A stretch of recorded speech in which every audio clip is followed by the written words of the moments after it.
Good evening, folks. Do we have any cameras operating? Thanks, Michael. And I assume you can all hear me and see me. Yeah, I can hear you, yeah. Good stuff.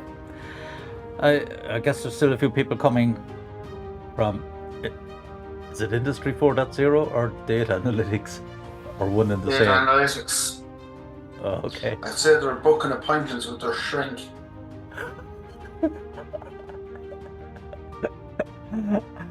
Oh, yeah, it could be a bit of a challenge. But as I say, like everything, stand well back from it and break it down into small chunks. It's easy for you to say it as you. Right. Do you ever come across these subjects every now and again where you just, you try to engage and you just, no. It's a struggle. It's just not happening. Sometimes, Michael, you literally have to walk away totally. And as I said, take a brain dump. Yeah. And go back to basic principles and start rebuilding again, you know? Yeah.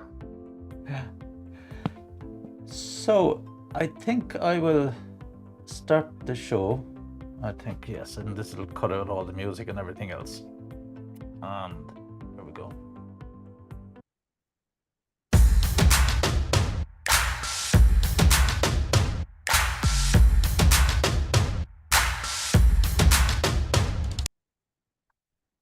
Stuff, powerful stuff.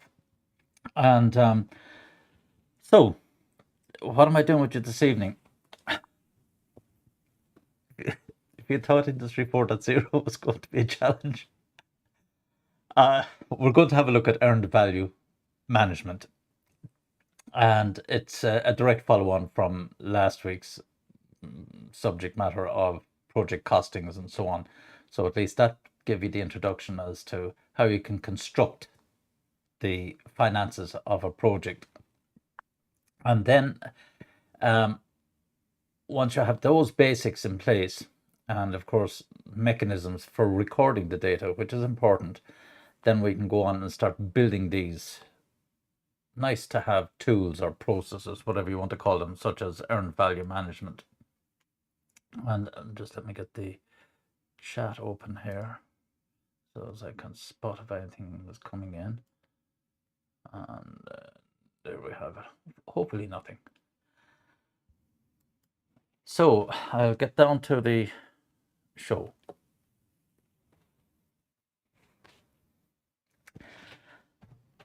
And this pretty much describes what earned value management is. An early warning system for all intents and purposes. And that's important. It takes a lot of the, well, hopefully a lot of the stress and strain out of the project management activity itself. And again, it's only as good as the data that you capture. And once you have the systems in place, whatever it is you're using, whatever kind of time recording systems, web-based systems, SAP-based systems, whatever the case may be, as long as you're able to extract the data and generate these earned value methods or processes or reports more precisely. And I throwaway comment, you know, be not afraid of flying. Angels live in the clouds and devil on the earth. So essentially, yes, you need to get your hands dirty every so often. Get down, get the detail, and then come back up and take the holistic view. For all intents and purposes, that's really what he's alluding to. So what are we going to cover? The highlights tonight. Some of the current project challenges. The typical ones are fairly generic, regardless of what industry you're in. Then we'll have an earned value overview, what it is itself, some of the whys and what's about earned value, some definitions, the metrics themselves, variance management and management reserves, as we kind of look at this kind of buffering we have inside in project management to give us a little bit of headroom should things go a little bit astray. We'll look at one or two examples and then revised estimates and certain criteria for earned value management. Now, on first showing of this tonight, and as you're going through it, you will be rolling your eyes if you're not familiar with this stuff already. And it will appear a little bit overwhelming, particularly because of the acronyms that we're using, budgeted work complete and so on, and they're just abbreviated words for these. And that's all it is just familiarity with these concepts. But to help you even a little bit more, when I'm finished tonight, I'm going to add in about another 30 minutes worth of videos of guys literally on a whiteboard building up an earned value, going through a Gantt chart, costing it out, and ultimately developing the curve for you, or explaining it, at least the planned value as it's called. And essentially, you'll be here. If you look at this video when it's recorded and uploaded, you'll be seeing essentially the same stuff twice from slightly different perspectives, which is no harm. And this particular video lecture and the additions that I'm putting onto it are absolutely core to helping you get the Lemming case assignment complete. And that's it, basically. So let's whip down through it. Current project challenges that we've noted. Well, all of the usual suspects. The budgeted cost of work quantifies the accomplishment, the challenges that we have today. Are we getting actual value for money? We won't even go down that route. I think we've had a couple of fairly sizable examples in the last few weeks. But again, if you look at a project, are you actually getting value for money in terms of the investment and so on? Well, that will absolutely be determined by the project itself and its outcomes. What's expected? Are you launching a new product? Are you improving quality? Are you building a shopping center? What are the returns? If you build a shopping center, that's your project. It's done and dusted. It's handed over to facilities management after a period of time. You've gotten your contract. You hopefully came in as close as possible to your original project plan budget, and the rest of it is profit, technically. So these are and oftentimes we have to demonstrate to customers, this is why you're spending the money, and particularly when we start involving technology and so on and so on, because some of the banter you'll get thrown out at, but can you not get AI to do it? That'll save time, it'll do this, that, and the other thing. Of course it will, but that's, in one or two instances you could say that, well, won't AI help you to run some test programs and so on and so on? Absolutely. And will that not save you money? And say, technically no, because we'll reuse those resources to underpin the quality of the work we're doing. For example, we may be able to shorten the time and increase our testing period and so on. So what you gain on the swing, you don't necessarily lose on the roundabout. Not always, anyway. So cost, schedule, and variance over time. So that again, how can we track this such that we can get some indication of what the future of the project might look like? And that's the core benefit of earned value management. Project status with regard to costs and schedules, the level of effort that we're putting in onto the project, the estimated time lapsed on the project. Again, that will come down to the recording, what way you have of trapping the information as close as possible to real time. Apportioned effort due to another work package, that might be overlap. It could be overlap from another project, splitting resources, for example, and trying to manage and keep things on track when some of your key personnel or equipment are being sidetracked onto something that's of extreme urgency for whatever reason. Are you ahead of schedule? Do we take the foot off the gas if we're slightly ahead of schedule? Not necessarily. We could use that as a bit of a buffer, just in case.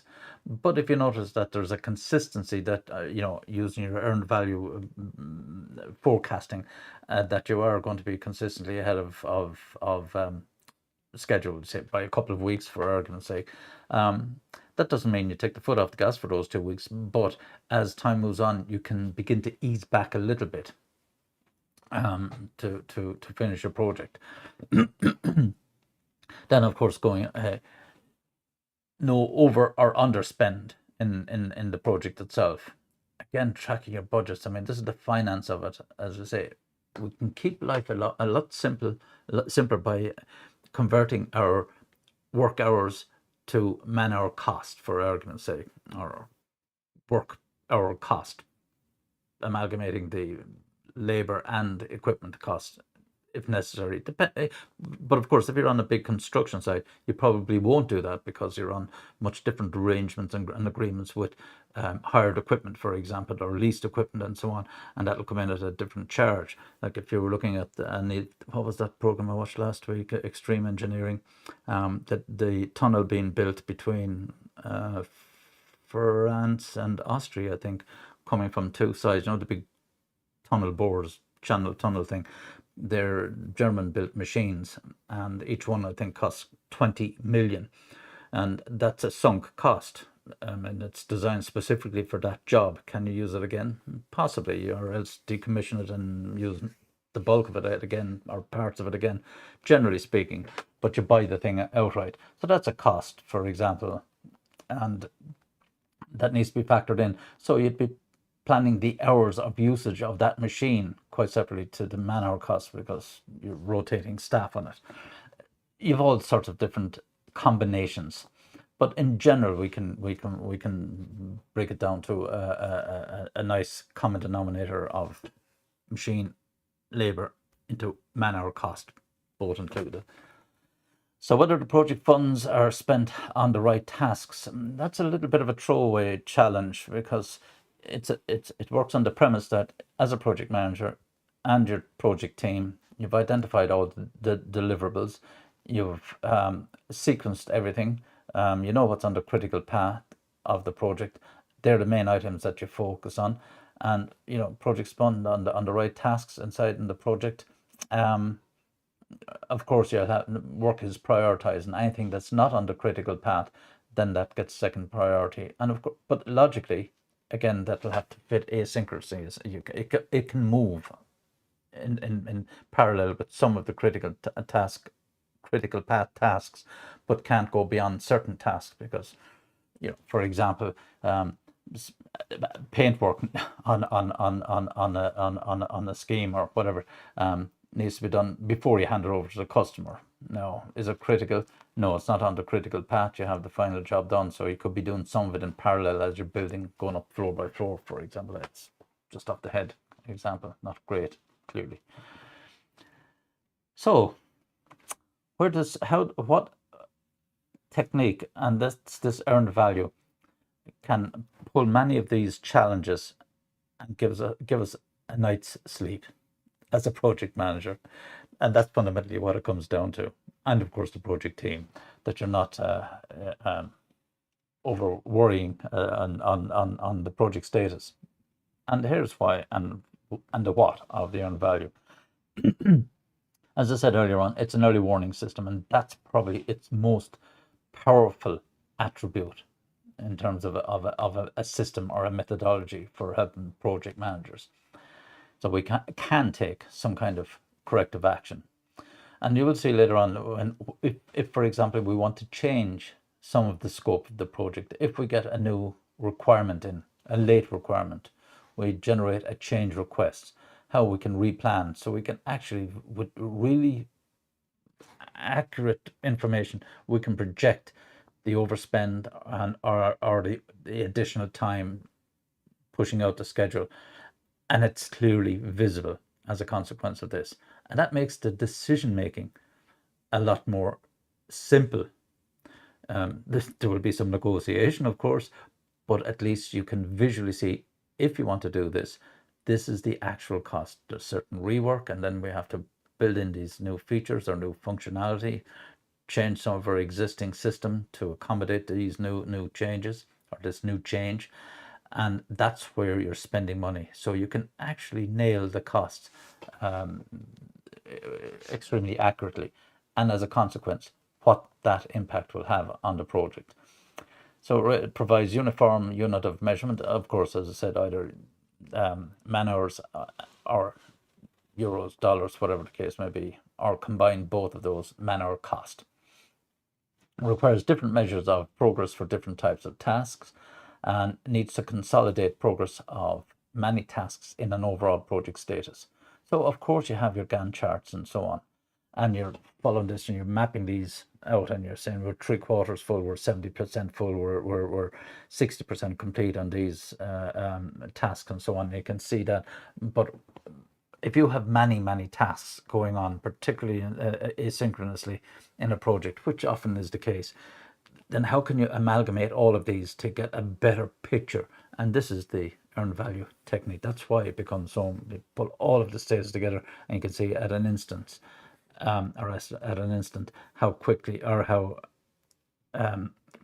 accurate you are towards the original plan. So the what?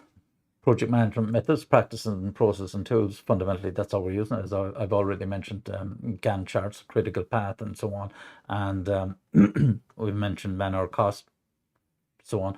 We're pulling all those elements of project management together into one technique or methodology. Accurate definition of defined deliverables, time frame, and total cost, direct and indirect, to deliver a product. So we have all of the status of each of these deliverables, work complete and work to be complete, and we can see pretty accurately the helicopter view of the project. And then we have the baseline of budget, a control account, schedule work measurements by control accounts, hours, dollars, units, whatever it is. What you have is your planned value, your basic project plan, and you've amalgamated all of the deliverables into this, as I call it, the famous S-curve graph, and that's your planned value. When we convert everything to financial terms, it becomes a value. And as I said, the simplest way is aggregated costs multiplied by the hours gives you the value that has to be used in the project. And we plan that by the time the completion of the project is complete, we've reached 100% of the value of the project. So what are the benefits? Well, I've already been talking these through as by way of descriptors and examples, but provides information about the project in terms of accomplishment, as well as how much has been spent to date. That's always, it's a snapshot of the project. What else we have here? Improves the vendor-customer relations. That's important. And the earned value on its own doesn't just do that, because if we remember back to the project example that I showed you, the props methodology from Ericsson, as that happens, the variation of the waterfall version of that used in Meteor, and whatever other type of project management system, they'll all break down to a waterfall type model. And at key points in that methodology, you would talk to customers. You create so at the end of the requirements gathering, you might then invite in the customer for this meeting and say, look, we're finalizing our first milestone, major milestone, toll gate, wrapping up all these requirements, and these are our tentative plans, so on and so on. Do you agree? Are you happy? And this is when we'll deliver based on what you want, and so on. So a little bit more negotiation, possibly. You invite them in then. Then you've come through the end of the design phase. Now you might have a few interim milestone meetings during a project, during the execution phase of the project, and it's advisable. Maybe you're having them monthly or whatever, and you might identify certain key milestone meetings where it's advisable to bring in the customer, saying maybe it might be that you're looking at some new technology to apply to the project that the customer is not familiar with, and therefore bring them in and say, this is how we're designing this, using this process, this technology, this piece of equipment, are you going to be using it, and the output of this, and keep in touch. And it builds up a powerful relationship when you do that. there's nothing worse than saying, right, give us your requirements and we'll see you in 6 months' time or in 3 years' time, whatever the case is, and there you are. But when you have involvement with customers or sponsors, um, when things go anyway pear-shaped and they've been involved, they can see and understand any potential delay or cost overrun. It can be for any reason under the sun, and particularly when they're involved, and if they want to introduce some new requirements, late stage requirements, then they have a deeper appreciation of the impact their new requirements are going to have on the existing project. So when you cost that out and give that back to them and say, yeah, we can see, and it's our decision, do we take the hit or not? Do we spend the extra money and time to include these? And that'll be down to their strategies. Is it so critical to their business strategy? They may insist that, yeah, we need to have these late changes included. We're willing to foot the bill, but at least they appreciate the effort that's been required to make these changes at the late date, and particularly when they come at a high price. And it's not, I won't say it's not uncommon, but it has been known to happen that, even when you're ready to test something, customers might still be coming in with some late last minute requirements, and that can have substantial rework. And you've got to, as a project manager leader, you've got to manage the staff and redo all of this stuff. And when you say this is going to cost you, then the because the customer has been involved all the time, they can say, yeah, we understand, so on and so on.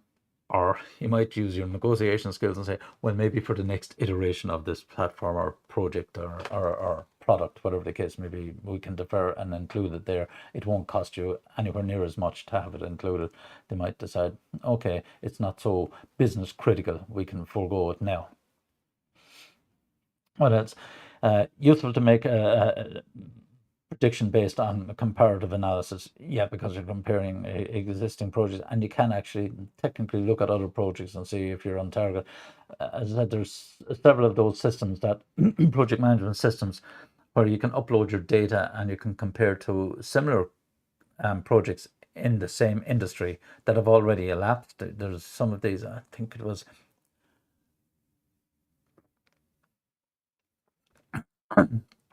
one that comes to mind was a StageGate. It was a web-based project management system, and you had the option in there to compare and upload your data of your projects. It is all confidential. They only take generic metrics, and you can compare to other companies and projects in the same industry and so on, and different size and all that sort of stuff.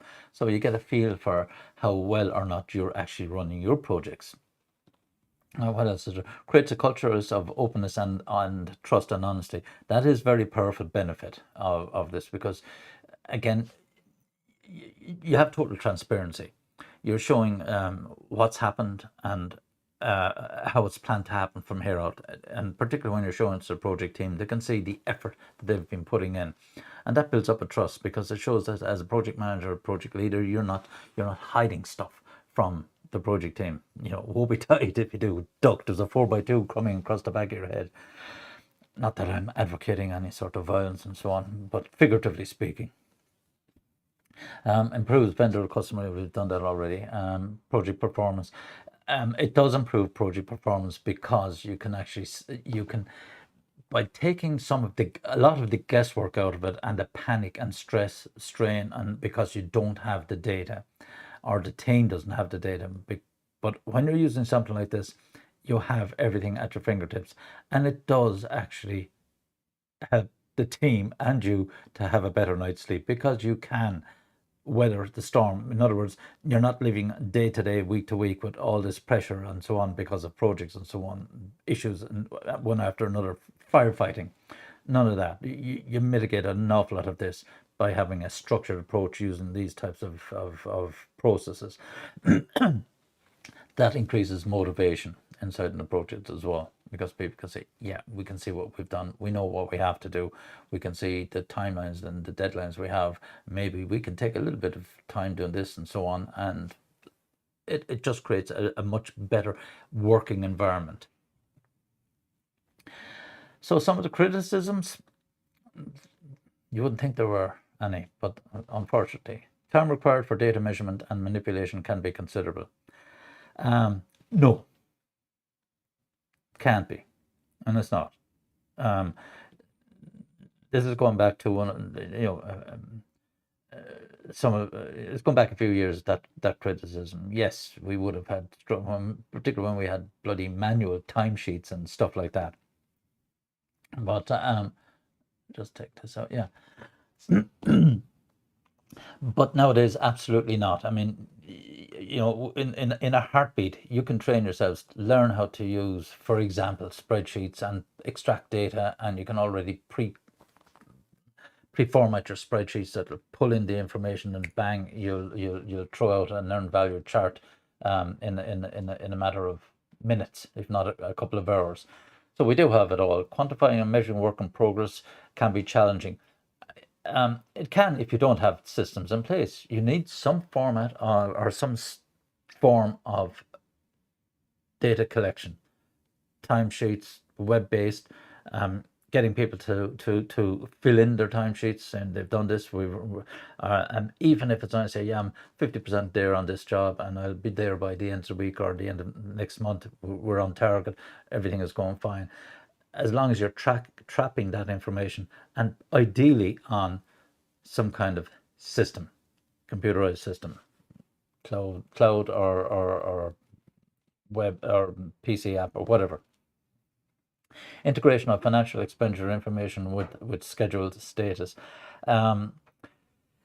That's basically, that's how you're actually getting your actual data back from your finance department. Again, once you've identified the tasks, the deliverables, and who's assigned to the project and so on, then you can request all this information from your finance department. For this cost center and these people, can you give me the information, so on, so on, so on. And make sure that all invoices are processed at the end of each month on a timely manner, such that before you run your project reports and earned values, that everything is as up to date as possible. But really, you don't want to be getting into the issues around accrual accounting, so trying to accrue something at the end of the month and at an estimated cost and all that sort of stuff. Excuse me. So note, adhere to project management best practices. Baseline your schedule. So come to your baseline plan and nail it. This is my master plan. This is the baseline. And analyze variances from your expectations. Diligently update your schedule and expenditure, weekly, monthly, whatever the case may be. Understand work products produced by the projects, the deliverables, what's delivered when, by date and cost, and organize your estimation and schedule around work products. In other words, the deliverables themselves. Do not re-baseline unless there is formal approved change in scope.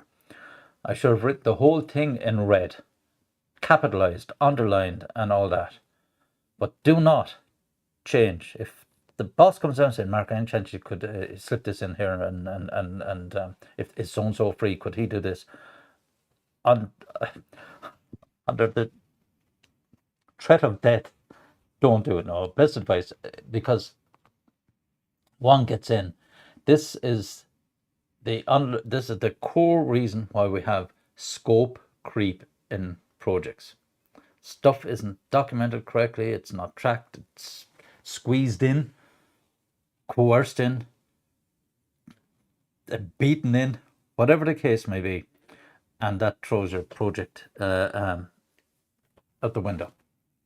And again, you might say, look, go down to a couple of your team members and say, look, Mark has asked, could we also include this and so on, if you have a bit of spare time, or would you like to do some overtime and add this in and so on.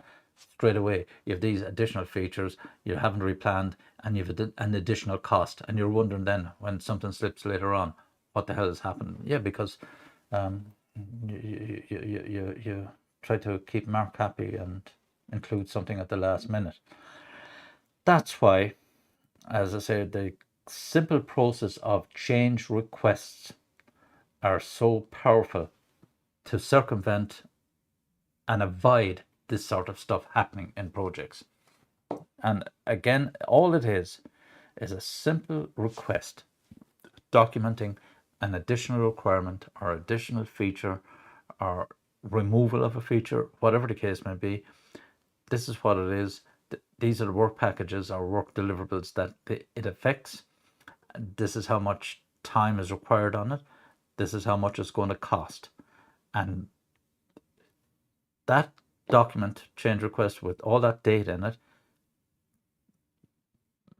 implemented or let's say amalgamated into your existing baseline plan, will throw up a new projection in terms of cost and schedule.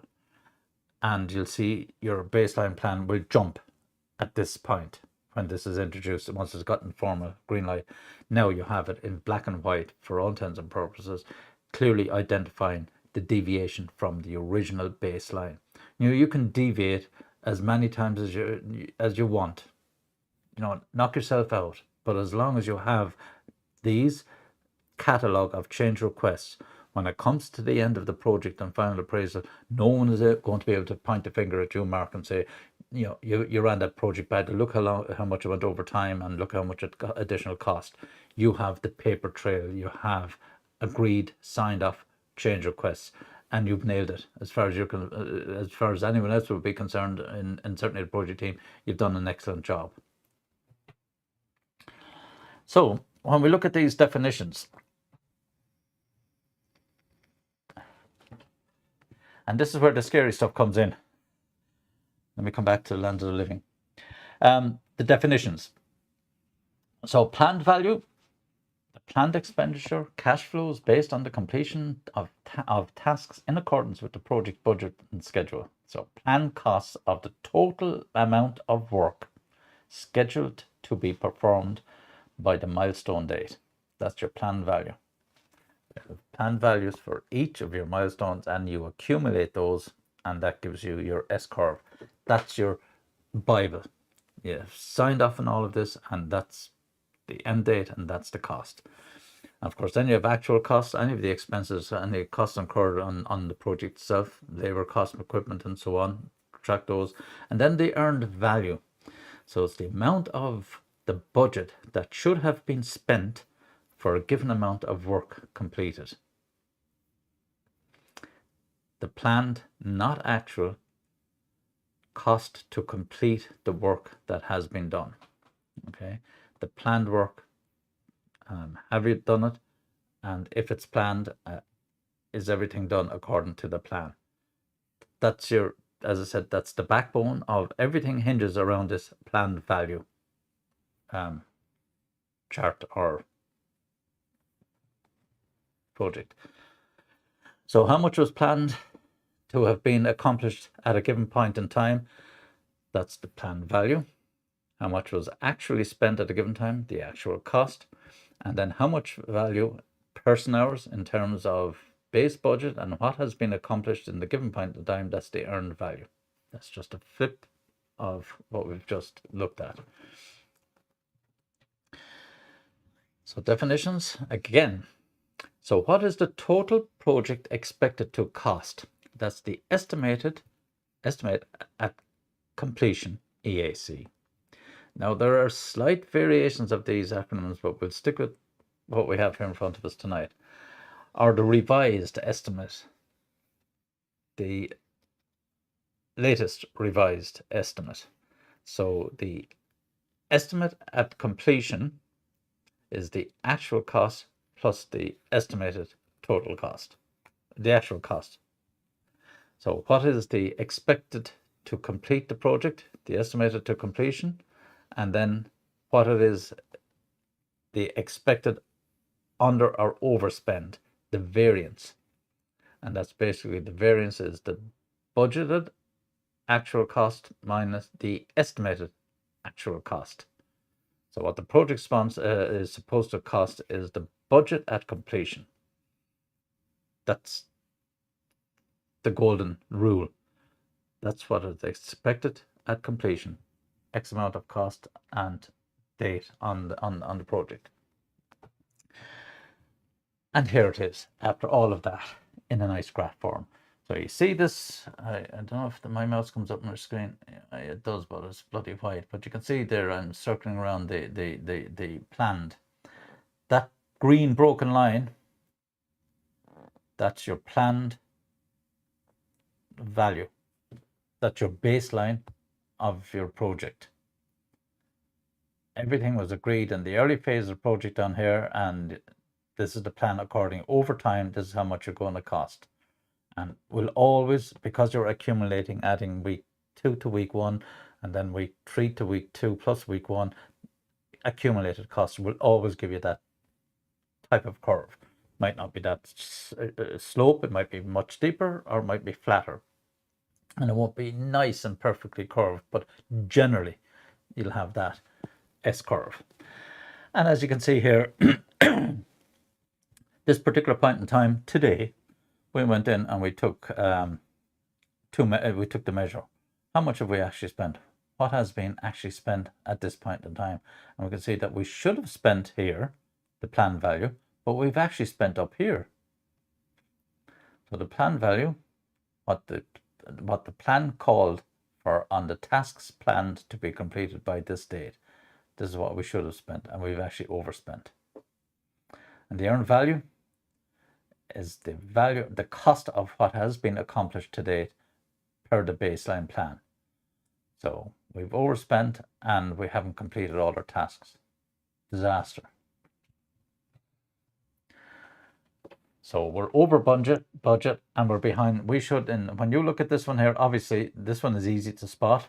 We've spent more than we actually planned, so we're over budget. And this one here, a little bit more, so we earned, this is how much work is actually complete, but we've still more to complete. We should have had more work complete. And so this will tell us that if we had, for us to complete the remaining work at this point in time, we're already behind schedule. We should have had completed all these tasks. We only, let's just say there was 20 tasks to be completed on the planned value, and we've only completed 15. We have 5 more tasks to complete. That's going to require time. So straight away, we're going to be behind schedule. Okay, these are the exaggerated versions, but it precisely shows you 2 key points. So what are the metrics that we pull out of this? So we have the cost variance, the difference between a task's estimated cost and its actual cost. So the cost variance is the estimated value minus the actual cost, or the budgeted cost of work performed minus the actual cost of work performed. Now, luckily, I've only got one camera on, and I'm quite sure that if the rest of the cameras are on, the eyes are beginning to roll.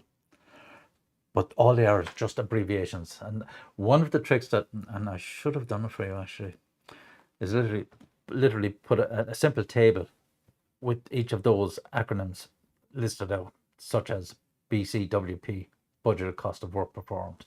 So, and because when you read them and read them again, they'll make sense to you. But seeing these for perhaps the first time, you know, you would balk. So where am I? It will sound confusing. So a negative value equals over budget and or behind schedule, or vice versa.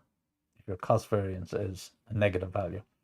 And deviations from the budget, not a measure of work scheduled versus work completed. Okay, so and that's a key point, because you could have all the work completed according to the schedule, but your costs are higher. And the simple reason could have been that there could have been a sudden change in some of your components, or the interest rates could have gone up on leasing equipment and so on that you hadn't foreseen at the time of planning, and no one did. Or it could have been fuel costs could have gone up. Crap is happening around the world suddenly has pushed up the cost of getting some of your components and so on onto site that are necessary for your project. So these kind of costs could push up. Look what happened. Light and heat, for example.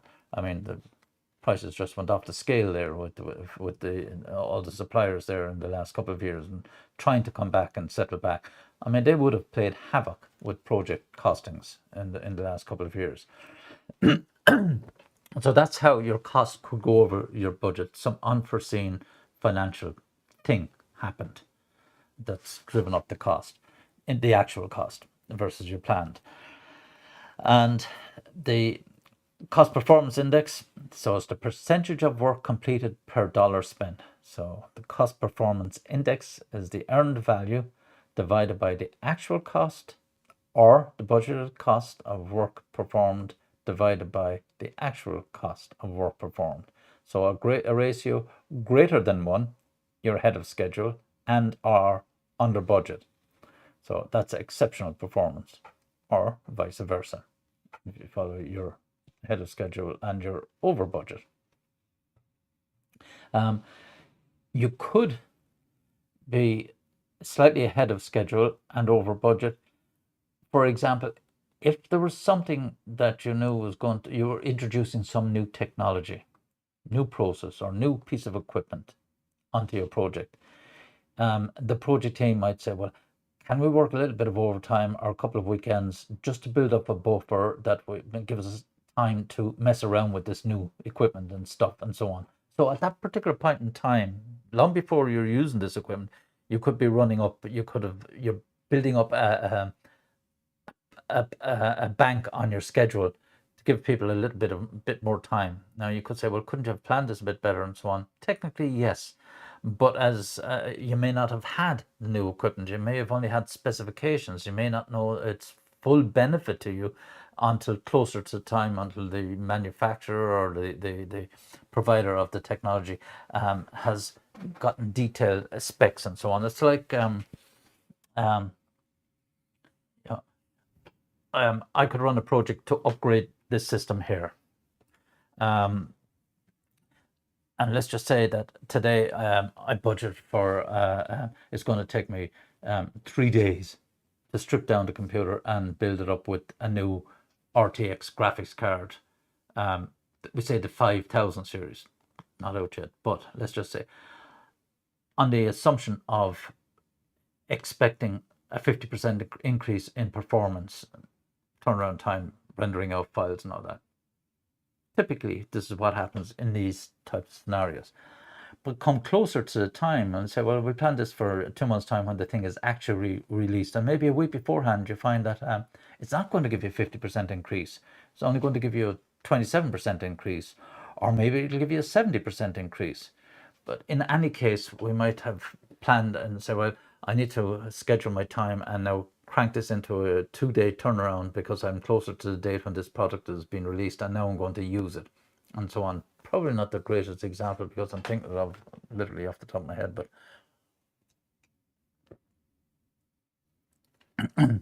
but you get the idea. The technology may not be available. It might not even be developed, and it's one of the items on your critical path that we need to have this new technology. You're in the car industry, and you're looking at thinking of selling hydrogen cars, all predicated on whether the infrastructure is there for the cars to be able to fuel up on this. And you're ready to, you manufacturing plant, you start getting ready to start producing these things, and you find that there's going to be a delay on the implementation of sufficient charge points or refueling points for hydrogen. That's going to cause a spanner in your works as a hydrogen provider. These are the kind of things that you can't, as I say, try to take the guesswork out of that. But closer to the time, as you get closer, you begin to get more clearer pictures. And is this actually going to happen or not? Will those charge refuel points be available? And you begin to see progress happening there. So you may be able to breathe a sigh of relief. Maybe you're able to say, well, they're actually ahead of schedule, and we need to ramp up now and get the cars out there to use this technology. Excuse me. Yeah, I do like having a bit of a rant at electric. I hope no one here has electric cars. God love you if you have. No. But you're all smart, intelligent people. You wouldn't have bought electric cars, and that's all. So, schedule metrics continued. So we have the schedule variance. We've just talked about the cost variance. Now we're looking at the schedule variance. So the difference between the current progress and originally scheduled progress. So the schedule variance is the earned value minus the planned value, or the budgeted cost of work performed minus the budgeted cost of work scheduled. And I know you're saying, this isn't making any sense to me, Mark. Stick with me, stick with me. So a negative variance means that the project is behind schedule, and a deviation from a work planned, not a measure of the changes in costs. So keeping in mind, we've treated the costs, now we're treating schedule. And of course we get an index. So all an index is one number divided by a number, same here. As you can see there, SP is the earned value divided by the planned value, or budget cost of work performed divided by the budget cost of work scheduled. So if you have a ratio greater than 1, you're ahead of schedule and are under budget, and vice versa. Okay, you're almost thinking that this is a repetition of the previous one. They're not. So earned value metrics. So the minimum funds needed if things do not get worse. So minimum funds equals the original total budget divided by the cost performance index. So if it's 1, it's perfect. You're going to stick to the original budget. If it's below 1, then your budget is going to be the inverse. It's going to be higher. So if your cost performance index was 0.9 and the original total budget was €1,000, €1,000 divided by 0.9 is going to be what? 1,150 or something euros. So the original cost now is going to be higher based on that index. So the funds needed if things continue to get worse at the same level of slippage. So the funds needed equals the original budget divided by that multiplied by that. So we have both of the indices, the cost and the schedule, mapped out against or evaluated against the original total budget. So you can see the slippage and the cost. So the variance and management reserve, what does this do for us? So we have the schedule variance here, the cost variance here. So we can see the earned value. So this is the schedule variance. The one in pink here is telling us how much work should have been done according to the original schedule, the planned value here. And this is what we've actually done. So you have a schedule variance, and as a consequence, we have a cost variance.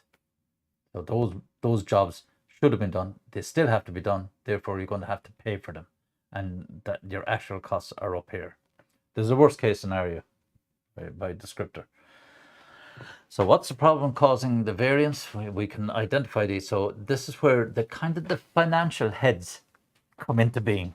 And as I said, my bias in here, I originally trained in cost management accountancy, and it's all about budgets versus actuals and variances, differences, and it's pure investigative work.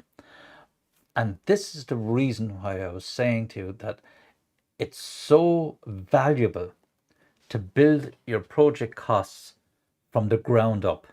Don't just inherit what someone else has done before and add 3%, 5%, or cost of living or estimated cost of living percentages onto them.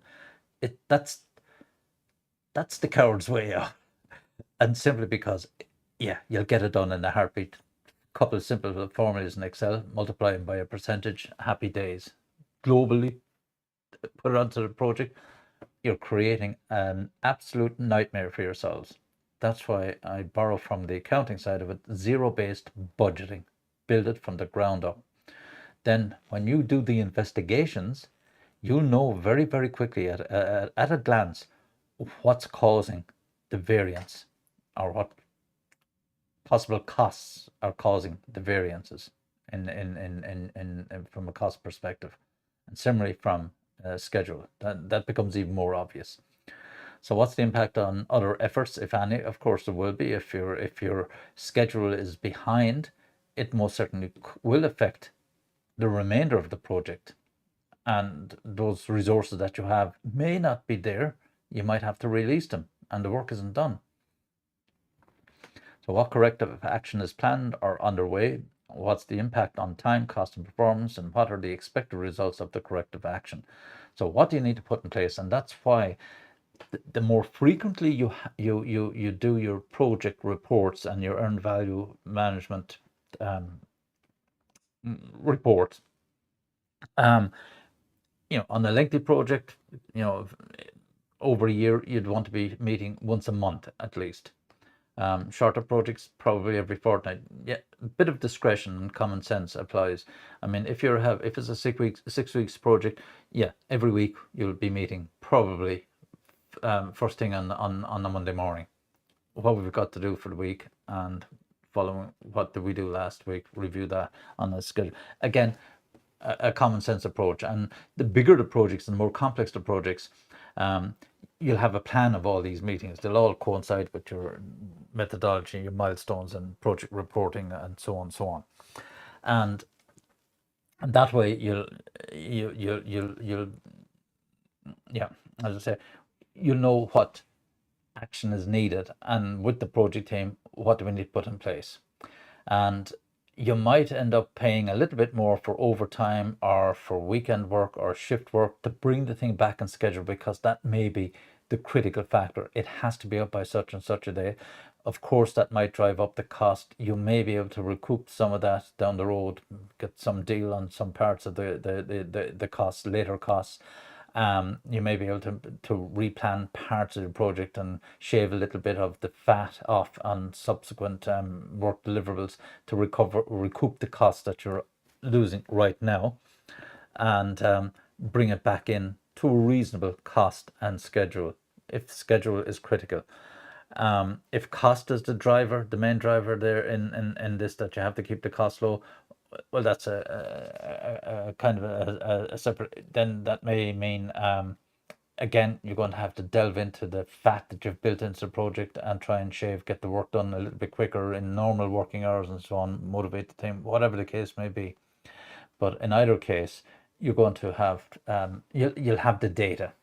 You'll know precisely what to target and how to target it to be able to bring things back into the original plan. So where are we now? How are we doing time-wise? Oh, we're okay. So the variances depends on the estimate type, the life cycle phase of the project, the length of the project, accuracy of the estimates themselves, and the life cycle of length of the life cycle phase in the project itself. So if we say, for example, the execution phase, how long is this going to take? How many people are involved? So the complexities at each phase of the project. And I mentioned all of these in conversation anyway. And the estimate type, again,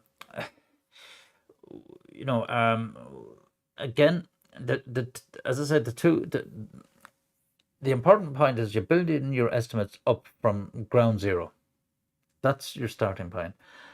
The accuracy of the estimates will depend on the data you're getting from those who might be carrying out the activities, and or your technical support, or indeed your own experience. In any case, you'll probably check other projects and see how they performed in these similar types of tasks. The data should be available there, if you're fortunate enough to have those kind of repositories and historic data of projects, past projects, so you can fine-tune your estimates. That's what it really comes down to. How, once you're able to estimate and plan the work with good accuracy, then you can literally, at the end of the planning, sit back and say, that's everything. I've everything covered. I'm happy enough with those estimates. The team is happy with the estimates, so on and so on. That's what we're going to run with. We'll get sign off on these estimates. So the reserve, the padding added to a project for unexpected costs that are within project scope, not an allowance for changes to scope and not part of the cost estimate. Okay, that's a difficult one to explain when we say part of the cost estimate. We might just factor in, and I previously mentioned last week's lecture, you might have a 5 or 10% plus or minus estimate on your project activities, your work packages themselves. That's acceptable. But you don't put a global 5% onto, it's going to cost me this for this phase, I'll stick another 5% on a slush fund just in case. Well, you could, but it wouldn't be very, it becomes difficult to track. And when things go wrong, and worse again, if you've built in this 5% at the end of a phase, it could be sizable, and you don't use it, you carry forward to the next phase, and then at the end of the project you're under schedule, you're going to be hammered as a project manager for poor planning. Or you would if you work for me anyway. I'm a hard so-and-so. But so build them into the work activities themselves. So added by upper management, not the project manager. Maybe senior managers might say, well, let's just factor in just in case. That's all very fine. They might have a slush fund that covers a number of projects in the organization, as a backup. So an example. Project budget is $40,000, scheduled for 4 months. There are 20 tasks divided evenly over the 4 months. So that's $2,000 per task. 5 tasks per month. So the planned value or the budgeted cost of work scheduled is $10,000 per month. Okay, simple. 2,000 per task and 5 tasks per month. So end of month 1, invoice payment is 8,000. Actual cost, or the actual cost of the work performed. The work completed at the first month, 3 tasks costing 8,000 as against 6,000.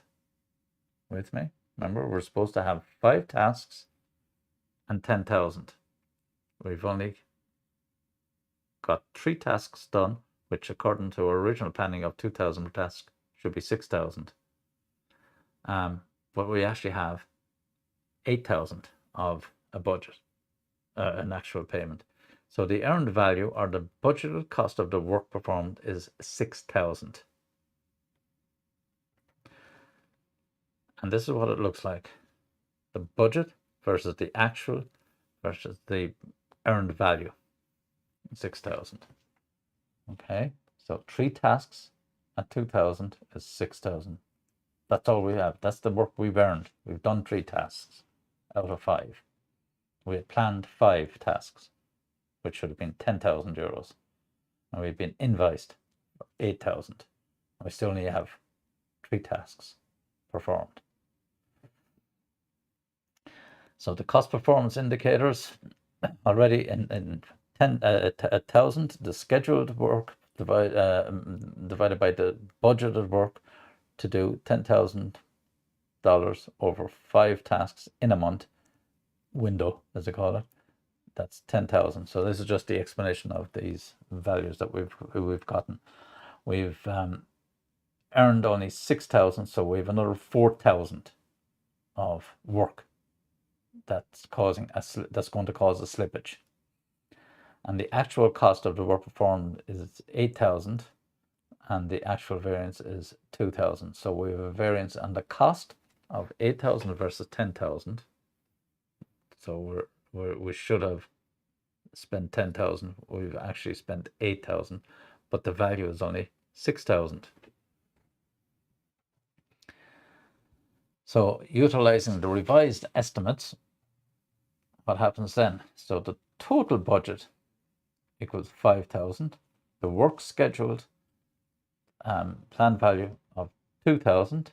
The work accomplished, earned value of 1,800. and the actual cost is 2,400. So the latest revised estimate is 5,600. What will that do to us? We look at our complete cost performance index. In other words, the cost performance index. Earned value divided by the actual cost. It's 18 of that. That's 0.75. And we go down to the next one for the budget, the work remaining. And that's 1.23. And if we look at these indices at the latest replanned estimate or required estimates, remaining work estimates, and you see that and that equals 1. So based on the LRE of 5,600, the project will come in on budget and revised estimates appear reasonable. And that's because we're re-estimating the work that has to be done. So the earned value success criteria. Now, I know that example was flimsy and difficult and so on. There will be another one stepped through on a whiteboard in the appendix video that I'll give you later on tonight with this. And I'll put chapters in the video, which means that you can jump straight to the example, the worked example of earned value. So earned value is a success criteria, and this was one I added to the original PowerPoint slide. It's just a simple table of showing you the cost versus schedule, and when you're ahead and behind budget. So when your schedule variance is equal to 0, and your schedule performance index is equal to 1, and your cost is equal to 1, you're perfectly on budget and on schedule. And then you can see the rest then from being behind schedule and over budget to ahead of schedule, under budget, and so on. So the indices will give you all these calculations, and you'll be able to easily calculate these from the data that you have on the Lemming case. So what else have we got? The criteria, so organization, detailed work breakdown structures, plus the original budgeted schedule is prepared, and using the RASCI chart and integrate the OBS plus WBS and provide information to finance. So you give your raw data, these are the hours, these are the equipment, the people, or the man hours that we're going to spend on this project. Send that to finance. They come back with the cost version of the plan. What else are they? So the organization responsible for overhead control, that's in your finance department. And the budgets and schedule. So detailed schedule will include interdependencies, milestones, so phased budgets at the account code and cost center element. So for example, I mentioned this to you, that you identify the people, what cost center they're working for, and what department, so on. So that's how they extract the data from their systems. In other words, the kind of data link. Performance measurement baseline, management reserve, so a distributed budget is maintained. And then accounts and finance, direct and indirect costs are captured at the lowest level of the work breakdown structure, again, because you know that if you have, for example, an energy bill, and based on, you'll agree a criteria. Let's just say there are 150 people in the organization, and 50 of them are working on your project for the next 6 months, and you're charged on a monthly basis. You're paying your energy costs. Therefore, that's 1/3 of the workforce. Therefore, you take 33% of the energy cost for the duration of your project each month, based on the numbers that you have, assuming you have 50 people continuously working on the project. That's the type of structure, or the breakdowns, that you'll agree. These indirect and direct costs, particularly the indirect costs, are apportioned based on the projects. Sometimes they're apportioned based on departments, and in one or two instances it was based on the number of windows in each bloody head's office. Yeah, actually was. And yeah. So earned value management and reporting. So the management reports highlight the schedule and cost performance and actual versus budget variances and the reasons. That's the key to it. So when you have all this lovely charting done, and you have the what do you call it? And you have the your graphs produce. When I was doing these, now that's a while back, we had 3 major and 3 minor issues. The major issues required senior management or project sponsor intervention. It could be simply new recruits or approval for additional personnel, whatever the case may be. That might be outside your remit, and you might have to go to senior managers or to sponsoring team senior managers. And the 3 minors are things within your project. So you might have the authority to sanction overtime, for example, and you might say, well, isn't next week we can do a bit of overtime and maybe come in on Saturday to get this work and completed, and so on and so on. So they're the 3 elements within the project. Any more than that, and you'll never get anything done, because essentially once you have 3 major points, they have to be actioned. 3 minor points, they have to be actioned. If you start producing lists of 40, 50 and 60 each month, nothing will get done.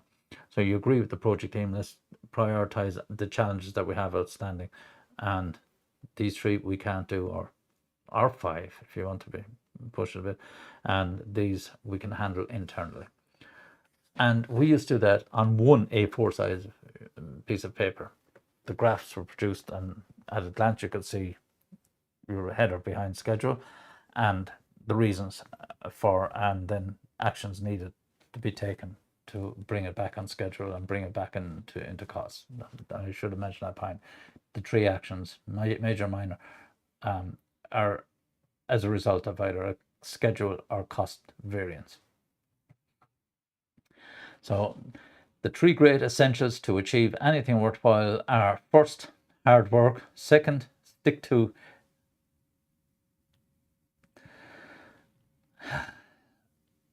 I'd event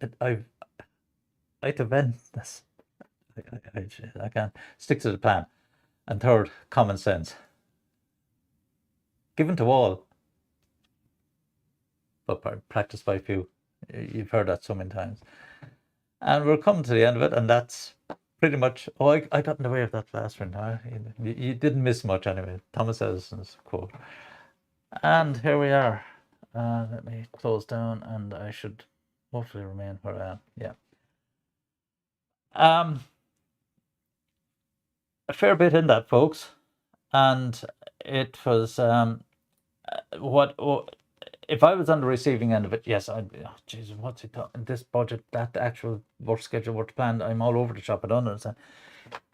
They're only acronyms. It's abbreviations, and literally, if you had the time to sit down and write them out, and just slowly, was it actual cost of work performed? So that's actual work as versus the actual cost of work scheduled. Well, what was scheduled? That's according to the plan, but we got what was performed from the timesheets and the reporting system. So now we can see there's a difference between actual cost of work performed and actual cost of work scheduled. Now it makes sense. So literally taking that time and to familiarize yourself with these acronyms. And as I said, I'll give you there's 1 or 2 more examples that I'll give to you on at the end of this video. I'll edit and add these in. And yep, now it's not next week. Oh, it is actually. Next week is bank holiday, isn't it? Paddy's Day, bank holidays. So I don't think we'll be having a lecture on Paddy's night. But what I will do is I'll take a pre-recorded one and upload it for you on the Tuesday or something like that, just to keep us. And I'm happy enough that we're pretty much on target anyway. But just to keep the show running, is that okay, folks? Yep. Yep. Okay, folks. We're not doing too bad. Okay, I'm about 20. Any questions, comments, insults, jokes, even? No. Let us out of here. Yes, Mark? No question today. Okay. Rightio, folks. I'll let you on that one, and we'll see you Monday week live. And I'll as I said, I'll contact you with any updates on Moodle Messenger. But if you need anything, email me directly back on at mark.cashin@toos.ie, because I don't pick up those Moodle messages coming in. They're a bloody nuisance. Horrendous system. Okie dokie, folks. Take it easy and enjoy Thanks, Mark. Paddy's weekend. Cheers. You're more than welcome. Right. Thanks, Mark. Thanks, Mark. Bye bye. Bye bye.